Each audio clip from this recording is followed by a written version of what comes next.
नमस्कार दोस्तों, मैं सुजीत आपका वीडियो में स्वागत है। तो चलिए वीडियो को शुरू करते हैं। प्राकृतिक संसाधनों का संरक्षण 1968 में कौन सा कन्वेंशन हुआ था? प्राकृतिक संसाधनों के संरक्षण 1968 में कौन सा कन्वेंशन हुआ था? तो अफ्रीका कन्वेंशन। प्राकृतिक संसाधनों के संरक्षण 1968 में कौन सा कन्वेंशन हुआ था? तो अफ्रीका कन्वेंशन। इनमें से कौन सा जीव है जो केवल भारत में ही पाया जाता है? इनमें से कौन सा जीव है जो केवल भारत में ही पाया जाता है? तो घड़ियाल। इनमें से कौन सा जीव है जो केवल भारत में ही पाया जाता है? तो घड़ियाल। भारत का राष्ट्रीय पक्षी है। भारत का राष्ट्रीय पक्षी है मोर। भारत का राष्ट्रीय पक्षी है मोर। तो याद रखिएगा दोस्तों, भारत का राष्ट्रीय पक्षी है मोर। मैंग्रोव्स का सबसे अधिक विस्तार है तो सुंदरवन में।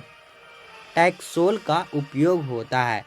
टैक्सोल का उपयोग होता है तो कैंसर में। टैक्सोल का उपयोग होता है तो कैंसर में। तो याद रखिएगा दोस्तों, टैक्सोल का उपयोग होता है कैंसर में। भारत में लगभग कितने खनिज पाए जाते हैं? भारत में लगभग कितने खनिज पाए जाते हैं? तो 100। भारत में लगभग कितने खनिज पाए जाते हैं? तो लगभग 100। तो याद रखिएगा दोस्तों, भारत में लगभग कितने खनिज पाए जाते हैं?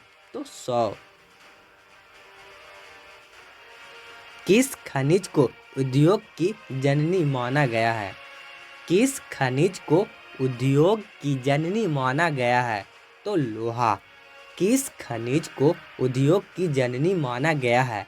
तो लोहा। तो याद रखिएगा दोस्तों, किस खनिज को उद्योग की जननी माना गया है? तो लोहा। कौन सा लोहा अयस्क का एक प्रकार है? तो हेमाटाइट। कौन लोहा अयस्क का एक प्रकार है? तो हेमाटाइट। कौन भारत का सबसे बड़ा लौह उत्पादक राज्य है? कौन भारत का सबसे बड़ा लौह उत्पादक राज्य है? तो कर्नाटक। कौन भारत का सबसे बड़ा लौह उत्पादक राज्य है? कर्नाटक। तो याद रखिएगा दोस्तों, कौन भारत का सबसे बड़ा लौह उत्पादक राज्य है? कर्नाटक। मैंगनीज उत्पादन में भारत का विश्व में क्या स्थान है? मैंगनीज उत्पादन में भारत का विश्व में क्या स्थान है? तो तीसरा। मैंगनीज उत्पादन में भारत का विश्व में क्या स्थान है? तो तीसरा।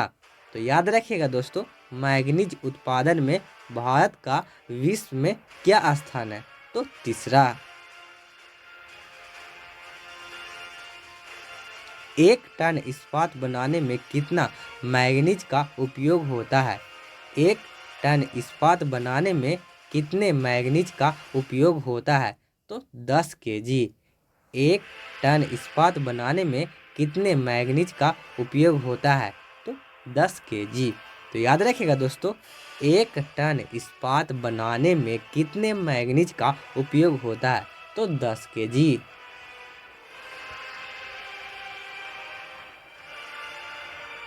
उड़ीसा की खनिज का सबसे बड़ा उत्पादक है?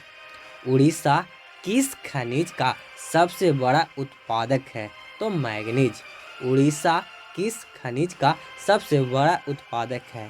तो मैंगनीज। तो याद रखिएगा दोस्तों, उड़ीसा किस खनिज का सबसे बड़ा उत्पादक है?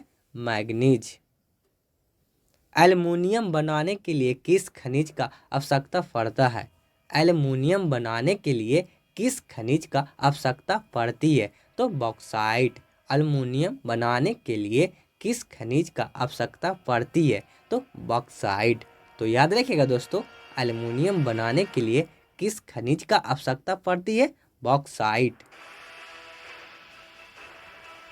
बिहार झारखंड में देश का कितना प्रतिशत अदरक का उत्पादन होता है?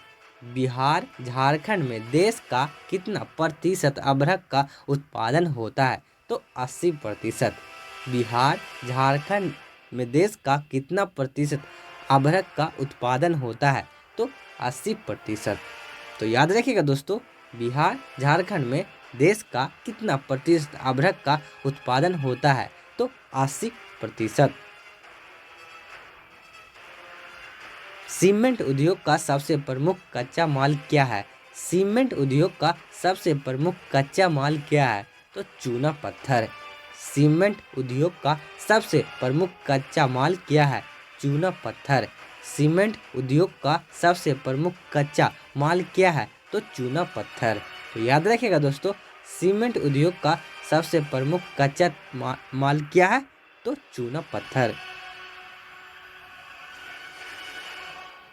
किस राज्य में खनिज तेल का विशाल भंडार है? किस राज्य में खनिज तेल का विशाल भंडार स्थित है? तो असम। किस राज्य में खनिज तेल का विशाल भंडार स्थित है? तो असम। तो याद रखिएगा दोस्तों, किस राज्य में खनिज तेल का विशाल भंडार स्थित है? असम। कौन सा ऊर्जा का